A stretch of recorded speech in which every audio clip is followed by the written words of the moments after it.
वनौषधि के कार्यक्रम में आपका पुनः स्वागत है। आज हम एक खेत में आए हैं और खेत में जो रोहिड़े के पेड़, जिनको रोहिड़ा कहते हैं हमारे क्षेत्र में, और इस समय उसकी रिकॉर्डिंग हम इसलिए कर रहे हैं, दोपहर में घोर गर्मी है इस समय, और इस गर्मी में ये पेड़ जो है फलता फूलता और इसके फूल जो हैं अग्नि की तरह, आग की तरह जलते हैं। इसको रोहिड़ा कहते हैं और इसकी सुंदरता आपको हम दिखाते हैं। और ये सुंदरता दिखाएं इससे पहले हम आपको परिचय करवाते हैं वैद्य जी से। वैद्य लीलाधर जी शर्मा, लीलाधर जी लाटा, आप जो हैं इसके विशेषज्ञ हैं और वनौषधि के ऊपर आप ट्रेनर हैं। तो यहाँ की वनौषधियाँ, इस समय हमारा रिकॉर्डिंग का उद्देश्य इसलिए है कि ये फूल जो है ये 1 महीने के लिए ही आते हैं, उसके बाद में ये फूल नहीं आते। आप पीछे जो वृक्ष हैं आप उनमें देखते हैं कि किस प्रकार पीले फूल आए हुए हैं। तो वैद्य लीलाधर जी हमारे साथ हैं, इनसे बात करते हैं। जी वैद्य जी, जो ये फूल हैं, रोहिड़े के फूल हैं और रोहिड़ा है, क्या काम आता है? क्योंकि हमारे मरुस्थल में जो भी वृक्ष हैं, जो भी वनस्पति औषधि तो है, वो क्या वनौषधि है ये बताइए। सभी दर्शकों को नमस्कार। रोहिड़ा मरुस्थल में बहुतायत से पाया जाने वाला पेड़ है, मरुस्थलीय पेड़ है। इसकी 10, 15, 16, 17 मीटर तक की ऊंचाई होती है। वृक्ष इसका तना होता है, जिसकी ये छाल भी आप देख रहे होंगे। बहुवर्षीय पेड़ है। इसका लैटिन में नाम है टोकोमा पेंडुलेटा। भगवा रंग के जो फूल हैं और जैसे आग की लपटें होती हैं, वैसे फूल इस समय यहाँ हैं। और इसको हमने तोड़ के देखा तो इसके ऊपर जो है ये फूल जो है एकदम रेड फूल है, और आप देखेंगे इसमें से पानी की बूंदें भी गिर रही हैं इस फूल के ऊपर। इतनी गर्मी के अंदर ये पानी की बूंदें जो हैं इसके ऊपर हैं। और इसको मैंने चक्के भी देखा था ऐसे लेकर, और चखा था तो मीठा मीठा पानी है। जी वैद्य जी बताइए, अब इसका क्या उपयोग है और इसका जब इसको करते हैं तो पानी इसमें से निकल रहा है, क्या है ये क्या लाभ आता है? सबसे पहले फूल की बात बताइए। ये इसका फूल है। यदि फूल के ही औषधि प्रयोग की बात करें तो इसके ताज़ा फूलों को लेके और उसको पीस के कल्क बनाएं। कल्क बना के और चेहरे पे लेप करने से कील, मुहासे, झाइयाँ, जिनको यौन पीड़िकाएं कहती हैं, एक्ने वल्गेरिस, इस तरह की बीमारियां समन होती हैं और उनमें ये अच्छा कारगर है जी। अब यदि रोहितक पूरे पेड़ के यदि औषधीय महत्व की यदि बात करें तो आयुर्वेद शास्त्र में जैसा इसका नाम रोहितक है, रोहितक जी, और इसकी जो शास्त्रोक्त औषधियाँ आती हैं वो रोहितक चूर्ण, रोहितक घृत और रोहितक का रिष्ट, ओके, यानी आसवरिष्ट फॉर्म में आती है। चूर्ण जो आता है इसका हम प्रत्येक औषधि में प्रयोज्यांगों की भी बात करते हैं। इसका जो शास्त्रोक्त हमारी औषधि है उनमें जो प्रयोज्यांग है वो इसकी छाल है। छाल है जी। तो वो जो अच्छा, ये छाल काम आती है। छाल, चूर्ण जो बनता है वो भी इस छाल का ही बनता है। ये देखिए ऊपर जो ये सूखी हुई है, इसके नीचे ये छाल ये और निकल रही है। ये छाल इसका असली छाल ये है। हाँ, ये इसका प्रयोज्यांग है। इस छाल का क्या काम है? छाल का छाल चूर्ण, छाल का चूर्ण ये यकृत और प्लीहा की बीमारियों का, लीवर और तिल्ली, बहुत ही अच्छा औषधि है। कैसे प्रयोग करते हैं इसका?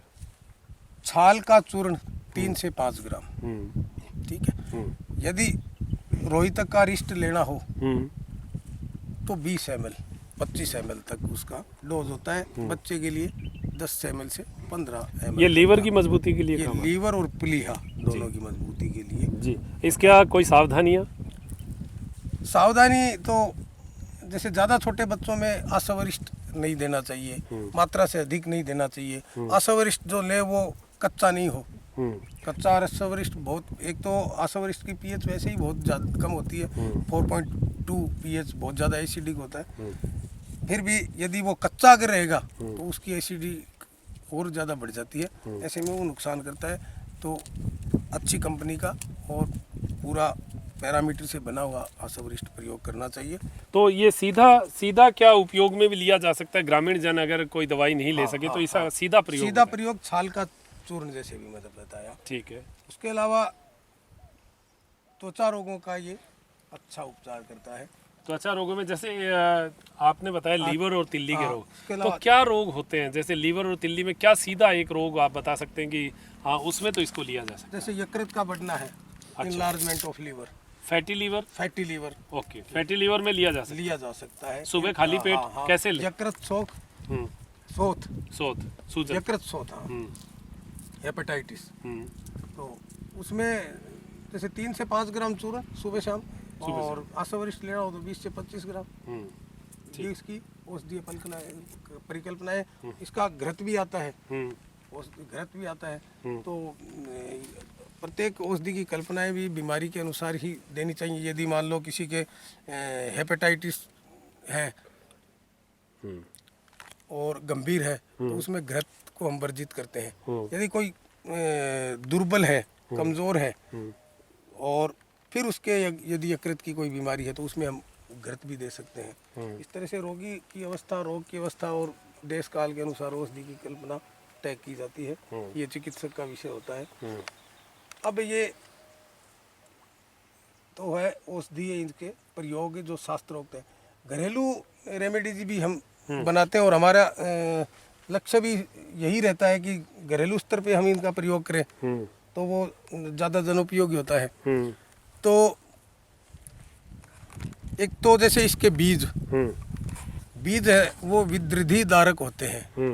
विद्रधि धारक यानी फोड़े को फाड़ने वाले। जैसे फोड़ा यदि पक जाता है या कच्चा है, उसमें पस फॉर्मेशन बहुत ज़्यादा होती है, तो सर्जन भी यही उपचार करता है, उसको काट करके पस को जब तक नहीं निकाले तब तक वो ठीक नहीं होता। चाहे उसको कितने भी एंटीबायोटिक दे दो और दे दो, कुछ भी नहीं होता।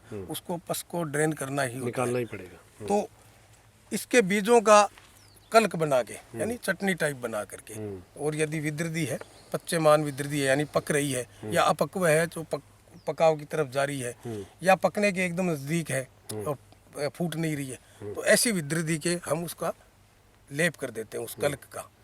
तो 1 या 2 बार करोगे तो वो विद्रधि फूट जाएगी। तो फिर उसका पस को निकाल के, हाँ ये ज़रूर ध्यान रखने वाली बात है कि इसके प्रयोग से हमने विद्रधि को धारण कर दिया, लेकिन उसके बाद में उसका जो स्टरलाइजेशन है उसके पैरामीटर के हिसाब से ही उसका फिर पोस्ट केयर करनी चाहिए। यानी उसकी सफाई है, दवाइयों से उसका परिचय करना है, पट्टी बांधना है, या जो भी उसके लिए आवश्यक है वो प्रक्रम वो करना चाहिए। तो ये हुआ इसके बीजों का प्रयोग। फूल का मैंने बता ही दिया। चेहरे के लेप में ही खाली प्रयोग है इसका? हाँ, चेहरे के लेप में भी है। तो मतलब फूल तो हुए चेहरे के लिए, और जो इसकी छाल है वो लीवर और तिल्ली के लिए लाभकारी है। हाँ। और त्वचा रोगों में भी है। त्वचा रोगों में एक सेक्सुअल डिजीज होती है गोनोरिया, पुई में गोनोरिया, जो ये यौन रोग होते हैं, उसमें भी इसकी छाल का चूर्ण दिया जाता है। आसवरिष्ठ भी इसके दिए जाते हैं। जी। और इसकी जड़ की छाल जो है वो भी काम में आती है। शुगर वगैरह में बताते हैं कि शुगर में जो है इसकी जड़ की छाल काम में लेते हैं। ये हमारे रेगिस्तानी जितने भी पेड़ पौधे पादप, ये मुख्य रूप से कसाय रस प्रधान होते हैं। और कसाय रस प्रधान कोई भी वनस्पति है वो मधुमेह को शमन करती है, और निश्चित तौर पे रोहितक भी इसमें मधुमेह को नियंत्रित करता है। तो आज रोहिड़े के बारे में हमने जानकारी प्राप्त की। हालांकि रोहिड़े का औषधीय प्रयोग कुछ कम है, लेकिन फिर भी फूल जो आए हैं, इन फूलों की सुंदरता और इन फूलों का चेहरे पर लेपन के लिए, जैसे ये सुंदर है वैसा ही सुंदर चेहरा बनाते हैं। तो इसका लेप जो है वैजी लेप किस प्रकार करना चाहिए अगर चेहरे की झाइयाँ और उसके लिए करना हो तो? हाँ, कल के इसका पीस करके बना लिया, और फिर वो सॉफ्ट होता है, उसको हाथ से लेके चेहरे पे कितनी देर लगा के रखना? 20 से 25 मिनट लगाए, आधा घंटा तक भी लगाए। उसके बाद में गुनगुने पानी से मुंह को धो लें। जी। तो ये सारे प्रयोग आज आपको बताए गए हैं। वो तो रोहिड़े के प्रयोग जो कि हमारे खेतों में पाई जाने वाली औषधि है, इसके अगर एक दो प्रयोग भी हम लोग काम में ले सकें, अगर लाभ ले सकें तो ज़रूर लेना चाहिए। जैसे कि आपने फैटी लीवर में बताया, वो मुख्य प्रयोग जो है इसकी छाल का चूर्ण, और छाल हमने जैसे बताई कि ऊपर वाली सूखी वाली छाल उतार दीजिए, और सूखी वाली उतारने के बाद जो ये अंदर वाली बचती है, ये छाल जो है इसका चूर्ण जो है ये लीवर के जो रोग हैं उसमें इसके बीज जो है वो जैसे मैंने बताया विद्युत धारक होते हैं। हाँ। उसके साथ साथ ही वे कृमिनाशक भी होते हैं। अच्छा, पेट में कीड़े के लिए। बच्चों के जैसे पेट में कृमि होते हैं, कीड़े होते हैं, तो 1 ग्राम के आसपास बीज लें और बच्चे को 5 दिन तक लगातार देते अच्छा, हैं। कीड़े निकल जाएंगे। कीड़े मर भी जाएंगे, निकल भी जाएंगे। निकाल भी जाएंगे।